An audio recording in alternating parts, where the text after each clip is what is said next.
जय हिंद। और आज का हमारा टॉपिक है अर्टिकेरिया। अर्टिकेरिया को कुछ भाषा में कुछ जो लोकल भाषा है उसमें दफ्फड़ भी कहते हैं, दाफड़, पित्ती उछलना, और संस्कृत में इसका मूल शब्द है शीत पित्त। शीत पित्त अर्टिकेरिया होने पर लाल रंग के चकत्ते हो जाते हैं, दफ्फड़ से पूरे शरीर में फैलते हैं, जलन होती है, खुजली होती है। इसमें रोगी को क्या क्या परहेज करने चाहिए ये हम बताते हैं आज। अर्टिकेरिया जो होता है जनरली किसी चीज़ से एलर्जी होने की वजह से होता है। तो एलर्जेन जब भी बॉडी के अंदर रहेंगे तो एलर्जी होने के चांसेस होते हैं, या फिर दूसरी ऑटो इम्यून डिसऑर्डर भी होते हैं।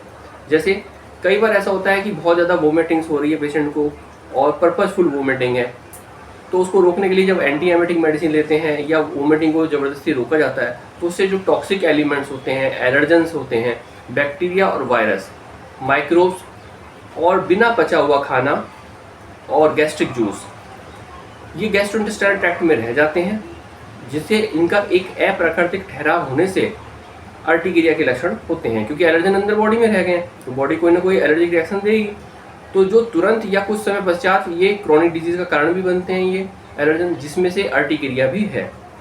इसी प्रकार कोई स्टूल हो गया, बार बार डायरिया हो रहा है, या मल मूत्र के वेगों को जैसे रोकने वाली दवाइयाँ होती हैं, लोप्रामाइड हो गई जो डायरिया में यूज़ होती है, जब इसका आप एक्सेसिव या मिसयूज़ करते हैं, ओपियाइड्स, कोडीन हो गया, तो उससे भी अर्टिकेरिया के लक्षण होते हैं।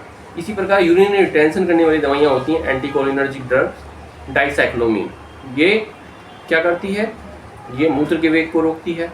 तो इससे भी शरीर के अंदर टॉक्सिक एलिमेंट, यूरिक एसिड और कैल्शियम ऑक्सलेट और बैक्टीरिया इत्यादि को शरीर में रोककर अनेक प्रकार की व्याधियों को ये जन्म देती है। सर्दियों में तेज गर्म पानी से यानी हॉट शावर से, हॉट ब्लोअर की हवा से खुजली होती है, ये एक प्रकार का कोलिनर्जिक अर्टिकेरिया है। गर्मी में बाहर से आकर तुरंत ठंडे पानी से नहाना, ठंडा पानी पीना, एसी की ठंडी हवा का सेवन करना, त्वचा पर आइस क्यूब बर्फ लगाना, ठंडे पानी में तैरना, इससे कोल्ड अर्टिकेरिया होता है। सर्दियों में किसी वूलन कपड़े, कंबल के रोए का त्वचा में संपर्क होने पर एक लंबी उभार वाली लालिमा एवं खुजली युक्त एक लकीर सी बनती है, ये प्रेशर अर्टिकेरिया होता है। सर्दियों में गर्म कपड़े पहनकर दूर तक पैदल चलना, व्यायाम करना, ट्रेडमिल पर दौड़ना, इन सब से खुजली और चकत्ते होते हैं। त्वचा पर तेज धूप का या अल्ट्रावायलेट रेस पड़ने पर सोलर अर्टिकेरिया होता है, जो सूर्य के द्वारा होता है, सूर्य के अल्ट्रावायलेट रेस के कारण। Vibrating machines, washing machine, jack hammer, vibrating mobile phone पर लंबे समय तक काम करने पर वाइब्रेटिंग एंजियोइडिमा नामक अर्टिकेरिया होता है।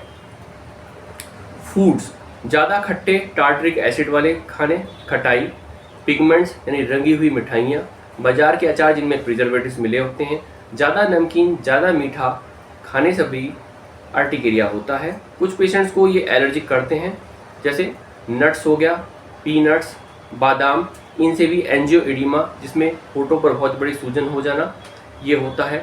अगर सांस की नली में सूजन आए तो पेशेंट को सांस लेने में परेशानी हो सकती है। कुछ लोगों को egg, soybean, wheat, oats, mint, पुदीना, धनिया, कचालू, इन सब से भी एलर्जी होती है। जिमीकंद में कैल्शियम ऑक्सलेट के क्रिस्टल्स होते हैं, इसको हाथ लगाने पर भी कुछ लोगों को खुजलियाँ होती है काफ़ी ज़्यादा। प्रायः तो जिमीकंद से ज़्यादातर लोगों को खुजली होती ही है। प्याज से कॉन्टैक्ट डर्मेटाइटिस होती है, प्याज के संपर्क में आने पर हाथों में खुजली होना। टमाटर, स्ट्रॉबेरी से भी खुजली होती है। सेलफिश, मिल्क प्रोडक्ट्स, चॉकलेट और फली वाली जो फसल होती है उनसे भी कुछ लोगों को एलर्जी होती है। तो इन सब एलर्जन से हमें बचना चाहिए ताकि हमको अर्टिकेरिया ना हो, शरीर में कोई दफ्फड़ और चकत्ते ना हो। और मल मूत्र के वेगों को नहीं रोकना चाहिए, स्टूल को होल्ड नहीं करना है, यूरिन को भी होल्ड नहीं करना है। जो लंबे समय तक यूरिन को होल्ड करते हैं, जैसे ट्रैवल के डूरिंग द ट्रैवल वो होल्ड करते हैं, तो उससे भी एलर्जन बॉडी के अंदर रह जाते हैं। आशा करता हूँ कि आपको परहेज समझ में आए होंगे, इनको आप फॉलो करें। धन्यवाद।